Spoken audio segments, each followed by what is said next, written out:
अच्छा जी, तो दोस्तों हम आज एक्सेल के एक और टॉपिक के साथ हाजिर हुए हैं, वो है बिल एंट्री का। ठीक है, अगर आप कहीं पे भी जॉब करने जाते हैं और वो जगह सेल और परचेज के हवाले से है, तो आपको इसकी ज़रूरत लाजमी पड़ती है।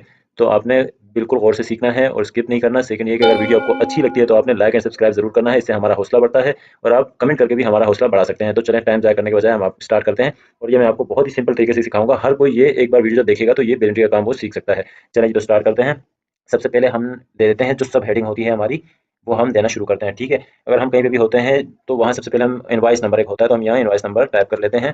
ये हो गया हमारा इनवाइस नंबर। ठीक है, और सेकंड थिंग जो हमारी होती है वो प्रोडक्ट नेम होता है, तो प्रोडक्ट नेम हम टाइप कर देते हैं। ठीक है, इसके अलावा अब प्रोडक्ट नेम के साथ हम कर देते हैं क्वांटिटी। ठीक है, क्वांटिटी, इस क्वांटिटी के साथ हम एक और चीज़ ऐड कर देते हैं, अमाउंट, कि हमारा जो प्रोडक्ट है उसकी कीमत क्या है। ठीक है, अमाउंट है। इसके अलावा एक जीएसटी टैक्स होता है, जो कुछ भी हो सकता है। मैं 12% कर देता हूँ कि हमारे हर प्रोडक्ट पे 12% जीएसटी टैक्स भी है। और अगर आप जीएसटी टैक्स का आपके पास चक्कर नहीं है तो आप इसको स्किप भी कर सकते हैं। ठीक है, और ये हमारा हो गया टोटल का। अच्छा जी, ये कुछ चीज़ें हमारे पास आ गई हैं। अब हम इसके अलावा एक और चीज़ होती है मेन हेडिंग। ठीक है, जो हमारी अगर शॉप है या कोई बिजनेस है, जैसे मेरी शॉप है, तो मैं उसका सबसे पहले नाम ऐड कर देता हूँ। ये मैंने सेल सारे सेलेक्ट कर लिया, इनको मर्जन सेंटर कर देता हूँ। ठीक है, मर्जन सेंटर के बाद मैं अपनी शॉप का नाम लिख देता हूँ। इसमें शॉप है कंप्यूटर टेक के नाम से। ठीक है, ये मैंने कंप्यूटर टेक के नाम से अपने शॉप का नाम ऐड कर दिया है। इसके अलावा अब जो सेकंड रो है इसको भी हम मर्जन सेंटर करते हैं। मर्जन सेंटर करने के बाद मैं यहाँ एड्रेस लिख लेता हूँ अपनी शॉप का। ठीक है, तो मेरी शॉप है कराची यूनिक सेंटर, और शॉप का नंबर मैं कुछ भी ऐड कर लेता हूँ। ये मेरी शॉप का नंबर नहीं है, बस मैं एक सैंपल के तौर पे इस तरह से कर रहा हूँ। ठीक है, अच्छा जी, और थर्ड जो है, हम ये जो करने जा रहे हैं इसका नाम जो बिल एंट्री है ये हम लिख लेते हैं बिल एंट्री। ये हमारे शॉप की बिल एंट्री हो जाएगी। ठीक है, ये मैंने बिल एंट्री लिख दिया। अच्छा जी, यहाँ पे हो गया हमारा काम खत्म। अच्छा, एक और चीज़ है, ये जो हेडिंग है ये थोड़ा-सी यूनिक नज़र आनी चाहिए, तो इसको हम कर लेते हैं बोल्ड। ठीक है, जितनी भी हमारी हेडिंग है इसको मैंने कर दिया है बोल्ड। ठीक है, बोल्ड अब मैं टूल बार से इसलिए बता रहा हूँ, इसका कोड भी है, आप कंट्रोल+B करके भी इसको बोल्ड कर सकते हैं, लेकिन शॉर्टकट कीज़ में यूँ नहीं बता रहा होता कि वो याद नहीं रहती और टूल बार से आपके ज़हन में रहती है ये चीज़। इसलिए मेरी कोशिश होती है कि मैं जितना सिंपल तरीके से सिखा सकूँ तो सिखाऊँ, ताकि आपको याद भी रहे, आप भूलें नहीं।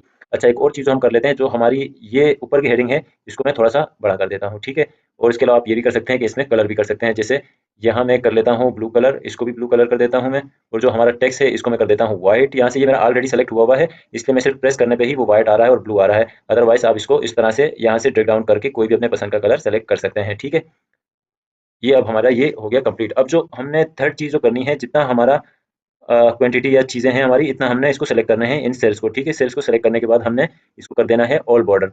ऑल बॉर्डर यहाँ मैंने सेलेक्ट किया है, यहाँ पे मैंने ऑल बॉर्डर सेलेक्ट कर लिया, तो ये हमारे पास सब बॉर्डर्स आ गए हैं। ठीक है, अच्छा जी, अब हमने सिर्फ एक बार जो है तमाम चीज़ें लिखनी है, फार्मूले ऐड करने हैं, उसके बाद सब ऑटोमेटिक होता रहेगा। ठीक है, जैसे एक इनवॉइस नंबर है, मेरा पहला इनवॉइस नंबर है 10012। ठीक है, प्रोडक्ट नंबर, प्रोडक्ट नेम हमारा है, जो मेरी कोई भी प्रोडक्ट हो सकती है, जैसे कीबोर्ड है। ठीक है, तो मैं कीबोर्ड मैंने लिख दिया है।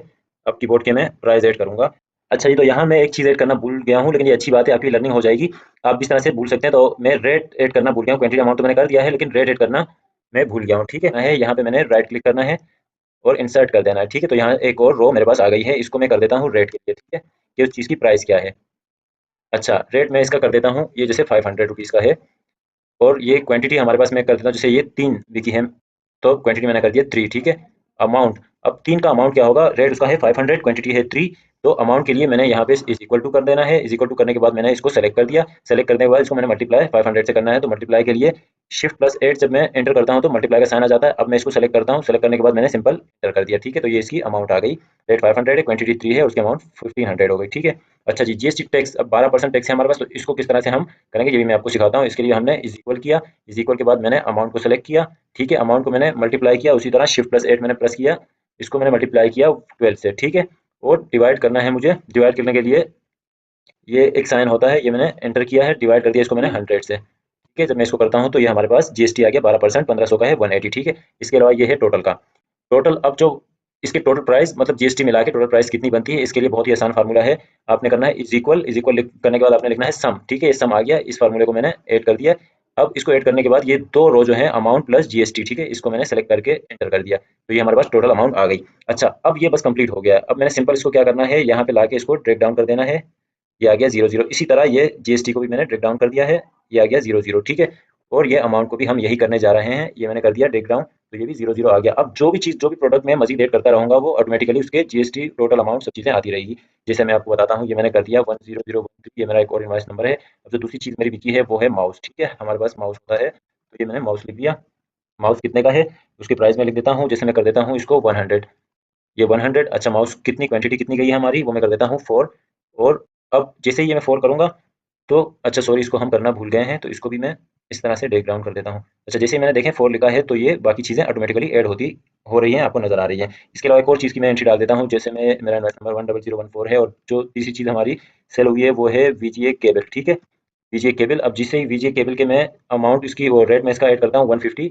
और ये क्वांटिटी कितनी है, क्वांटिटी है 5। ठीक है, जैसे ही मैं 5 करूंगा इसके बाद जैसे ही मैं दूसरे सेल पे जाऊंगा तो आप देखें ऑटोमेटिकली ये मेरे पास उसका अमाउंट जीएसटी सब चीज़ें आ गई हैं। और इस तरह से अब हम जैसे प्रोडक्ट और रेट और क्वांटिटी ऐड करते जाएंगे तो बाकी चीज़ें ऑटोमेटिकली होती रहेंगी। इस तरह से हमारा काम हो जाता है बहुत ज़्यादा आसान। अच्छा फिर जब लास्ट हमारे पास आता है, अब जैसे तमाम पूरे दिन का डेटा आ गया हमारे पास, अब हमने इसको टोटल करना होता है क्लोजिंग से पहले पहले। तो मैं इसको टोटल का आपको बता देता हूँ किस तरह से करना है फिर आपने। अब जैसे ये हमारे पास आ गया, ये तमाम चीज़ें हैं, ये हमारी सेल हुई है। अब मैं इसको टोटल करना चाह रहा हूँ, तो सबसे पहले मैं क्या करता हूँ, इस सेल को, नीचे वाले सेल को मैं मार्जिन सेंटर कर देता हूँ और मैं इसमें कर देता हूँ टाइप टोटल। ठीक है, टोटल कर दिया। अब मैं यहाँ आ जाता हूँ इस सेल पे, इसमें वही सम का फार्मूला इज इक्वल टू लिखना है हमने, SUM सम सेलेक्ट कर देना है और ये पूरी टोटल अमाउंट की जो रो है इसको सेलेक्ट करके सिंपल मैंने एंटर प्रेस किया है, तो ये हमारी सेल आज की आ गई 20,328। ठीक है, तो ये बहुत ही आसान तरीका है। अच्छा इसके अलावा अब जब मैं अगली वीडियो बनाने वाला हूँ, मैं वो वीडियो इस तरह से बनाऊंगा कि आपकी जो प्रोडक्ट है आप सिर्फ प्रोडक्ट का नाम लिखेंगे, उसके प्राइस वगैरह खुद ऑटोमेटिक आपके पास आते रहेंगे, क्योंकि हमें तमाम प्रोडक्ट के नाम याद ही रहते हैं। तो अगर हम किसी शॉप पे हैं तो हम एक ही बार सारी एंट्री करके अपने पास ये चीज़ें सेव कर लेंगे और हम फिर जो भी प्रोडक्ट होगी हम उसका नाम लिखेंगे, उसके प्राइस वगैरह ऑटोमेटिकली हमारे पास आ जाएंगे कि ये कितने प्राइस, इसकी प्राइस क्या है एक्चुअल। तो आपको मेरे साथ जुड़े रहना है, कनेक्ट रहना है, उसके लिए आप मेरा चैनल लाइक एंड सब्सक्राइब जरूर कीजिएगा। और आपके लिए गुड बाय।